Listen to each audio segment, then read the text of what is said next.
반갑습니다, 여러분. 저는 개인적으로 이 개념이 우리 인생을 바꾸는 가장 중요한 열쇠라고 생각합니다. 오늘 우리는 참으로 뜻깊고 가슴 벅찬 순간을 맞이했습니다. 돈의 심리학이라는 지혜의 바다를 건너 1장부터 20장까지 때로는 거친 파도를 헤치고 때로는 잔잔한 물결을 타며 쉼없이 달려온 대장정의 마침표를 찍는 날이기 때문입니다. 우리는 이 긴 여정을 통해 단순히 돈을 버는 기술이나 차트를 보는 법을 넘어 부를 대하는 태도와 삶을 살아가는 근본적인 철학을 배웠습니다. 오늘은 우리가 함께 공부했던 그 방대한 내용들을 하나로 묶고 모건 하우절이 전한 투자 심리학의 정수와 우리가 그토록 사랑하고 믿는 비트코인 생태계의 현인들이 들려준 통찰을 융합하여 여러분의 인생을 이끌어줄 거대한 부의 지도를 완성해보려 합니다. 오늘의 이야기는 꽤 길어질 것입니다. 하지만 이 시간은 여러분의 투자 인생에 있어 가장 중요한 나침반을 정비하는 시간이 될 것이라 확신합니다. 지금 시장이 흔들리고 계좌가 파란불로 가득 차 있어 불안하신가요? 혹은 내가 가는 이 길이 맞는지 의심이 드시나요? 괜찮습니다. 오늘 이 긴 이야기를 끝까지 함께 하신다면 여러분은 그 막연한 두려움을 단단한 확신으로 바꾸고 불안을 위대한 용기로 승화시키는 경험을 하게 될 것입니다. 우리가 돈의 심리학 일장을 처음 폈을 때를 기억하십니까? 모건 하우절은 우리에게 가장 먼저 아무도 미치지 않았다라고 말했습니다. 이 문장은 우리 투자 여정의 시작점이자 가장 중요한 전제입니다. 우리는 각자 다른 시대, 다른 환경에서 자랐고 돈에 대해 서로 다른 경험을 가지고 있습니다. 대공황을 겪은 세대에게 주식은 도박이었고 고도 성장기를 겪은 세대에게 부동산은 불패의 신화였습니다. 비트코인 투자자인 우리도 마찬가지입니다. 세상 사람들은 우리를 투기꾼이라 부르고 보이지 않는 데이터 쪼가리에 미쳐있다고 손가락질할지도 모릅니다. 하지만 우리는 압니다. 우리는 미친 것이 아닙니다. 우리는 단지 남들보다 조금 더 예민하게 기존 금융 시스템의 균열을 목격했고 내 소중한 자산이 인플레이션이라는 괴물에 의해 녹아내리는 공포를 경험했기에 비트코인이라는 새로운 대안을 선택한 것입니다. 이것은 미친 짓이 아니라 내 삶을 지키기 위한 가장 합리적이고 이성적인 생존 전략이었습니다. 우리는 이 책을 통해 운과 리스크가 동전의 양면이라는 사실을 배웠습니다. 아무리 훌륭한 투자자라도 운이 나쁘면 실패할 수 있고 아무리 무모한 사람이라도 운이 좋으면 성공할 수 있다는 겸손함을 배웠습니다. 빌 게이츠가 마이크로소프트를 창업할 수 있었던 것은 그가 천재였기 때문이기도 하지만 당시 전 세계에서 컴퓨터가 있는 학교에 다닐 수 있었던 극소수의 확률, 즉 운이 따랐기 때문입니다. 반면 그의 가장 친한 친구는 등반 사고라는 리스크를 만나 기회를 얻지 못했습니다. 투자도 마찬가지입니다. 우리는 내가 성공했다고 자만해서도 안되고 실패했다고 자책해서도 안됩니다. 대신 우리는 운에 내 인생을 맡기지 않기로 했습니다. 우리가 통제할 수 없는 운 대신 우리가 통제할 수 있는 유일한 자원인 시간을 우리 편으로 만들기로 했습니다. 복리의 마법 기억나십니까? 빙하기는 엄청나게 추운 겨울이 와서 생긴 것이 아니라 여름에 녹지 않은 눈이 조금씩 쌓이고 쌓여서 만들어진다는 그 놀라운 사실을 말입니다. 워런 버핏의 부가 99% 50세 이후에 만들어졌다는 사실은 우리에게 엄청난 위로와 희망을 줍니다. 우리는 그 인내심을 배우기로 했습니다. 비트코인이 당장 내일 1억이 되지 않아도 좋습니다. 다음 달에 폭등하지 않아도 좋습니다. 우리는 10년, 20년 뒤의 미래를 보고 나무를 심는 마음으로 사토시를 모아가고 있습니다. 지루함을 견디는 것, 아무런 변화가 없는 것처럼 보이는 그 시간을 묵묵히 견디는 것이야말로 비범한 결과를 만드는 유일한 길임을 우리는 이제 압니다. 이 과정에서 우리는 돈의 심리학이라는 이론을 현실 세계에 적용하고 있는 수많은 스승들을 만났습니다. 그들의 이야기는 모건 하우절의 이론에 생명력을 불어넣어 주었습니다. 먼저 마이크로 스트래티지의 마이클 세일러를 떠올려 봅시다. 그는 우리에게 디지털 에너지라는 혁명적인 개념을 심어주었습니다. 그는 비트코인을 단순한 화폐나 주식 같은 자산이 아니라 시간과 공간의 제약을 넘어 에너지를 영원히 보존하는 연력학적 결정체로 정의했습니다. 우리가 열심히 일해서 번 돈은 일종의 에너지입니다. 하지만 법정화폐라는 배터리는 구멍이 나 있어서 시간이 지나면 에너지가 다 새어나갑니다. 인플레이션 때문입니다. 마이클 세일러는 비트코인이 바로 이 구멍난 배터리를 대체할 완벽한 디지털 화강암이라고 말합니다.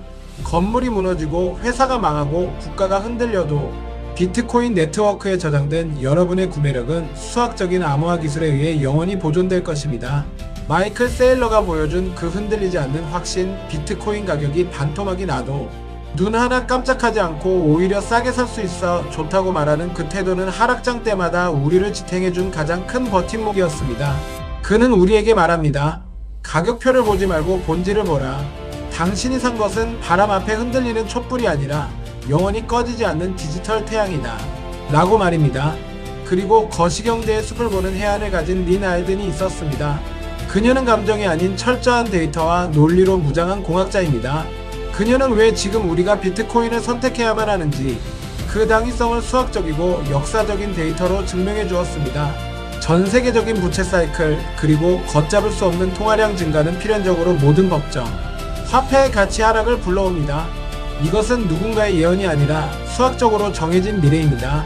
리날드는 비트코인을 이 침몰하는 난파선에서 탈출할 수 있는 유일한 비상구이자 가장 튼튼한 구명정으로 비유했습니다.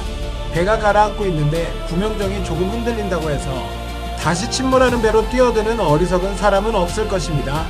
그녀의 차분하고 이성적인 목소리는 우리에게 공포에 질려 바다로 뛰어내리지 말고 구명조끼를 단단히 입고 파도가 지나가기를 기다리라고 조언했습니다. 그녀를 통해 우리는 투자가 막연한 도박이 아니라 거시적인 흐름에 올라타는 과학임을 깨달았습니다. 비트코인 스탠다드의 저자 사이페딘 아모스는 우리에게 시간 선호라는 강력한 철학적 무기를 쥐어주었습니다. 저는 개인적으로 이 개념이 우리 인생을 바꾸는 가장 중요한 열쇠라고 생각합니다. 가난한 사람은 당장의 만족을 위해 오늘 가진 것을 소비해버리는 높은 시간 선호를 가집니다. 마시멜로를 바로 먹어버리는 것입니다. 반면 부자는 미래의 더 큰 자유와 안정을 위해 오늘의 소비를 참아내는 낮은 시간 선호를 가집니다. 인류의 문명은 바로 이 낮은 시간 선호를 가진 사람들에 의해 건설되었습니다. 씨앗을 먹어버리지 않고 땅에 심어 수확을 기다린 농부들, 당장의 휴식 대신 밤새워 연구한 발명가들 덕분에 우리가 지금의 문명을 누리고 있는 것입니다. 우리가 사고 싶은 명품을 참고 먹고 싶은 것을 아껴서 비트코인을 사는 행위는 단순히 돈을 모으는 짠돌이 짓이 아닙니다.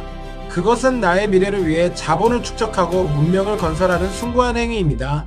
사이페딘 아모스는 비트코인이 우리를 소비의 노예에서 해방시켜 진정한 자본가로 만들어줄 도구임을 알려주었습니다. 우리는 또한 안드레아스 안토노플로스를 잊을 수 없습니다. 그는 비트코인의 기술적 위대함과 탈중앙화의 가치를 누구보다 열정적으로 설파해온 전도사입니다. 키를 가지지 못한 자, 코인을 가질 수 없다는 그의 명언은 우리에게 진정한 소유권이 무엇인지 뼈저리게 느끼게 해주었습니다. 은행에 맡긴 돈은 내 돈이 아닙니다. 은행이 파산하면 혹은 정부가 동결하면 찾을 수 없는 빚일 뿐입니다. 하지만 내 개인 지갑에 들어있는 비트코인은 전 우주에서 오직 나만이 통제할 수 있는 유일한 자산입니다. 압류할 수도 검열할 수도 없습니다. 안드레아스 안토노플로스는 우리에게 금융 주권이라는 현대인이 잃어버린 가장 중요한 권리를 되찾아 주었습니다. 그는 끊임없이 공부하라고 말합니다. 기술을 이해하고 보안을 신경쓰고 스스로 은행이 되라고 격려합니다. 그의 가르침 덕분에 우리는 단순한 투기꾼이 아니라 비트코인 네트워크를 지키는 당당한 참여자가 되었습니다. 그리고 와서 헤이즈가 있었습니다. 그는 이 시장의 네오칸 현실과 유동성 게임의 법칙을 적나라하게 보여주었습니다. 그는 낭만적인 이상주의자가 아닙니다. 철저한 현실주의자입니다. 비트코인은 세상에서 가장 정직한 자산이기에 거시경제의 파도와 유동성에 가장 민감하게 반응한다고 그는 설명합니다. 그는 우리가 맹목적인 믿음만 가지고 시장에 뛰어들지 않도록 항상 경계심을 심어주었습니다. 파도가 칠 때는 서핑을 즐겨라. 하지만 파도가 빠질 때는 욕심을 버리고 다음 파도를 기다려라. 아서 헤이즈의 통찰력은 우리가 하락장에서도 멘탈을 잃지 않고 시장의 리듬을 탈 수 있게 해준 훌륭한 가이드였습니다. 상승장이 영원할 것이라는 환상을 깨고 하락장이 영원할 것이라는 공포를 깨는 균형 감각을 그에게서 배웠습니다. 마지막으로 장펑 자오 CG를 언급하지 않을 수 없습니다. 비록 최근 여러가지 법적인 이슈로 물러났지만 그가 암호화폐 생태계에 끼친 영향력과 그가 보여준 실행력은 부인할 수 없습니다. 그는 아무것도 없던 허벌판의 인프라를 구축했습니다. 사람들이 쉽고 편하게 암호화폐를 접할 수 있도록 거래소를 만들고 생태계를 확장했습니다. 그의 실행력과 건설적인 태도는 우리에게 중요한 교훈을 줍니다. 비판만 하고 걱정만 하기보다는 무언가를 만들어내고 행동하는 사람이 결국 세상을 바꾼다는 사실입니다. 우리도 마찬가지입니다. 방구석에서 차트만 보며 오르내리는 숫자에 일희일비하기보다는 나의 능력을 키우고 내가 할 수 있는 일을 하며 채굴하듯 성실하게 하루를 살아가야 합니다. 투자는 삶의 일부일 뿐 삶의 전부는 아닙니다. 여러분의 본업에서 가치를 창출하고 그 가치를 비트코인으로 저장하는 것이야말로 가장 이상적인 투자의 모습입니다. 우리는 돈의 심리학을 통해 부자가 된다는 것의 진짜 의미를 다시 정의했습니다. 부자는 단순히 페라리를 타고 펜트하우스에 사는 사람이 아닙니다. 진짜 부자는 내 시간을 내 마음대로 쓸 수 있는 자율권을 가진 사람입니다. 아침에 일어나서 오늘 내가 무엇을 할지 내가 결정할 수 있는 삶, 그것이 최고의 배당금입니다. 목본 하우절이 말한 밤잠을 설치지 않는 투자가 바로 그것입니다. 여러분, 만약 비트코인이 여러분의 잠을 설치게 한다면 그것은 아직 여러분의 그릇이 그만큼 커지지 않았거나 욕심이 앞섰기 때문입니다. 레버리지를 쓰고 빚을 내서 투자했다면 당연히 잠이 오지 않을 것입니다. 우리는 천천히 부자가 되기를 선택해야 합니다. 빨리 부자가 되려는 조급함이 무리수를 두게 만들고 결국 우리를 파멸로 이끕니다. 천천히 가는 것이 가장 확실하게 가는 길입니다. 우리가 공부한 20개의 챕터는 하나하나가 주옥같은 지혜였습니다. 돈이 있다고 으스대지 말라는 겸손함, 저축을 통해 불확실성에 대비하라는 현명한 저축을 하라, 비관론자가 지적으로 보이지만 결국 돈을 버는 것은 낙관론자라는 통찰, 그리고 무엇보다 내가 무엇을 모르는지 인정하는 태도까지, 이 모든 것이 합쳐져 우리의 단단한 투자 철학이 완성됩니다. 이제 시야를 조금 더 넓혀봅시다. 우리는 비트코인을 옹호하고 사랑합니다. 하지만 그렇다고 해서 다른 자산을 무시하거나 배척해서는 안 됩니다. 우리가 비트코인을 공부하는 근본적인 이유는 그것이 희소하고 불변하며 누구도 빼앗아갈 수 없는 가치 저장 수단이기 때문입니다. 이 원리는 다른 자산에도 똑같이 적용됩니다. 부동산을 보십시오. 입지가 좋고 공급이 제한된 서울의 강남 아파트나 뉴욕의 맨해튼 빌딩이 왜 비쌉니까? 사람들이 살고 싶어하는 욕망은 큰데 땅은 한정되어 있기 때문입니다. 즉, 희소성입니다. 주식을 보십시오. 애플이나 마이크로소프트, 테슬라 같은 위대한 기업의 주가가 왜 오릅니까? 그들이 끊임없이 혁신하고 가치를 생산하고 이익을 창출하며 시장을 지배하기 때문입니다. 그 기업의 지분은 한정되어 있습니다. 금과 은은 왜 수천 년 동안 인류의 화폐로 쓰였습니까? 그 변하지 않는 화학적 성질과 한정된 매장량 때문입니다. 결국 모든 투자의 본질은 통합니다. 희소한 것을 선점하고 가치 있는 것을 오래 보유하는 것. 그것이 부의 공식입니다. 비트코인은 디지털 시대에 발명된 가장 완벽하고 이동 가능한 희소성일 뿐입니다. 여러분이 비트코인을 통해 투자의 본질을 깨달았다면 여러분은 부동산 투자에서도 주식 투자에서도 성공할 수 있습니다. 비트코인은 우리에게 자본주의라는 게임의 룰을 가르쳐주는 최고의 선생님입니다. 우리는 팀 비트코인이기도 하지만 더 넓게 보면 팀 하드 에셋입니다. 종이 화폐의 가치가 쓰레기가 되어갈 때 실물 자산을 지키려는 모든 투자자는 우리의 동료입니다. 그러니 시야를 넓히고 유연한 사고를 가지십시오. 그러니 부디 공부를 멈추지 마십시오. 세상은 끊임없이 변합니다. 새로운 기술이 나오고 새로운 화폐가 등장하고 새로운 위기가 닥쳐올 것입니다. 그 변화의 거친 파도 속에서 휩쓸려 떠내려가지 않으려면 우리는 단단한 지식의 닻을 내려야 합니다. 목건 하우절이 말했듯이 세상에 공짜 점심은 없습니다. 수익이라는 달콤한 열매를 얻기 위해서는 변동성이라는, 공포와 공부라는 지루함을 비용으로 지불해야 합니다. 많은 사람들이 이 비용을 지불하지 않고 열매만 따먹으려다가 사기를 당하거나 큰 손실을 봅니다. 여러분이 지금 겪고 있는 하락장의 고통, 공부의 어려움은 여러분이 미래의 부를 위해 지불하고 있는 정당한 수업료입니다. 지금 비트코인 가격이 하락하고 시장 분위기가 침체되어 있다고 해서 절대 포기하지 마십시오. 역사를 돌아보십시오. 모든 위대한 자산은 수많은 폭락과 멸시, 조롱을 견뎌내고 성장했습니다. 아마존은 닷컴 버블 때 90%가 넘게 폭락했지만 지금은 세계 최고의 기업이 되었습니다. 강남의 아파트도 IMF 때는 헐값에 팔렸습니다. 비트코인 또한 지난 15년 동안 수백 번의 사망 선고를 받았지만 그때마다 좀비처럼 다시 살아나 더 강해져서 돌아왔습니다. 죽지 않고 살아남는 것, 그것이 강함의 증거입니다. 지금의 하락은 비트코인이 더 높이 도약하기 위해 무릎을 굽히는 과정일 뿐입니다. 스프링은 눌려야 튀어오릅니다. 여러분의 기회는 여전히 활짝 열려 있습니다. 아니, 오히려 지금처럼 남들이 비트코인 끝났다, 사기다라고 욕하며 공포에 질려 떠날 때가 가장 큰 기회입니다. 부의 추월 차선은 도로가 꽉 막혀 있을 때가 아니라 텅 비어 있을 때 밟아야 속도를 낼 수 있습니다. 남들이 다 좋다고 환호하며 몰려들 때 뉴스에서 비트코인 1억 돌파를 외칠 때는 이미 늦은 것입니다. 그때는 파는 때이지 사는 때가 아닙니다. 지금 아무도 관심 갖지 않을 때, 거래량이 말랐을 때, 가격이 지루하게 횡보할 때가 바로 여러분이 씨앗을 뿌릴 때입니다. 지금 이 순간에도 전 세계의 어디선가 블록은 10분마다 정확하게 생성되고 있고 반감기는 하루하루 다가오고 있으며 똑똑한 개발자들은 이 생태계를 더 튼튼하게 만들기 위해 밤을 새우고 있습니다. 펀더멘털은 그 어느 때보다 강력합니다.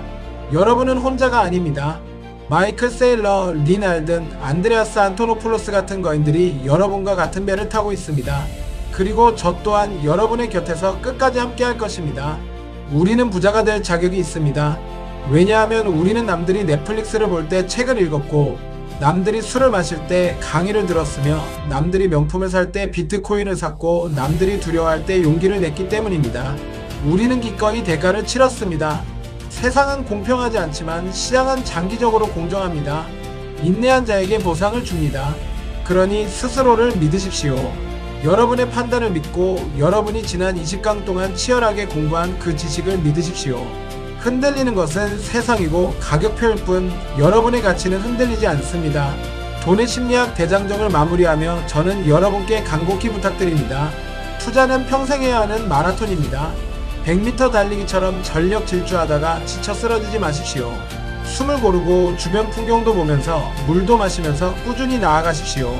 건강을 챙기고 사랑하는 가족을 돌보고 여러분의 본업에 충실하십시오. 투자는 여러분의 삶을 풍요롭게 만들어주는 수단이지 삶 자체가 되어서는 안됩니다. 비트코인이 여러분을 자유롭게 해야지 여러분이 비트코인의 노예가 되어서 차트만 보고 있어서는 안됩니다. 주객이 전도되면 안됩니다. 우리가 배웠던 마지막 20장의 교훈, 나의 투자 이야기는 결국 여러분 각자의 이야기를 써내려가라는 주문입니다. 저의 이야기, 마이클 세일러의 이야기, 워런 버핏의 이야기는 참고서일 뿐 정답이 아닙니다. 사람마다 처한 상황이 다르고 성격이 다르고 그릇이 다릅니다. 누군가는 비트코인 100% 투자가 맞을 수 있지만 누군가는 주식과 채권을 섞는 것이 맞을 수 있습니다. 정답은 없습니다. 밤에 발 뻗고 잘 수 있는 여러분만의 포트폴리오, 여러분만의 원칙을 세우십시오. 남과 비교하지 말고 어제의 나와 비교하십시오. 그것이 진정한 승리입니다. 이제 여러분은 세상 그 어떤 경제학자보다 더 깊이 있는 통찰력을 가지게 되었습니다. 여러분의 눈에는 이제 차트의 빨간색, 파란색 막대기가 아니라 그 뒤에 숨겨진 인간의 심리와 거대한 자본의 흐름이 보일 것입니다. 이것은 돈으로 살 수 없는 엄청난 무기입니다. 이 무기를 가지고 험난한 자본주의의 정글을 당당하게 헤쳐나가십시오. 때로는 길을 잃을 수도 있겠지만 우리가 함께 공부한 이 지도가 다시 길을 찾아줄 것입니다. 저는 확신합니다. 5년 뒤, 10년 뒤 우리는 웃으며 오늘을 추억할 것입니다. 그때 그 하락장이 정말 최고의 기회였어. 그때 그 영상을 보고 버티길 정말 잘했어 라고 서로 이야기하며 축배를 들 날이 반드시 올 것입니다. 그때까지 우리 절대 이 시장을 떠나지 맙시다. 서로의 손을 놓지 맙시다. 끈질기게 바퀴벌레처럼 살아남아서 끝까지 가는 사람이 결국 다 가집니다. 생존이 곧 승리입니다. 저와 함께 이 긴 시간 동안 공부해 주셔서 정말 고맙습니다. 1장부터 20장까지 결코 짧지 않은 시간 동안 귀 기울여 주시고 함께 고민해 주신 여러분이 있었기에 저 또한 이 자리에 있을 수 있었습니다. 여러분의 댓글 하나하나, 여러분의 따뜻한 관심 하나하나가 저에게는 큰 힘이 되었고 또 다른 배움이었습니다. 저 또한 여러분에게 지식을 전달하면서 오히려 더 많이 배웠고 성장했습니다. 우리는 서로가 서로에게 최고의 스승이었습니다. 우리의 공부는 여기서 끝이 아닙니다. 이것은 새로운 시작입니다.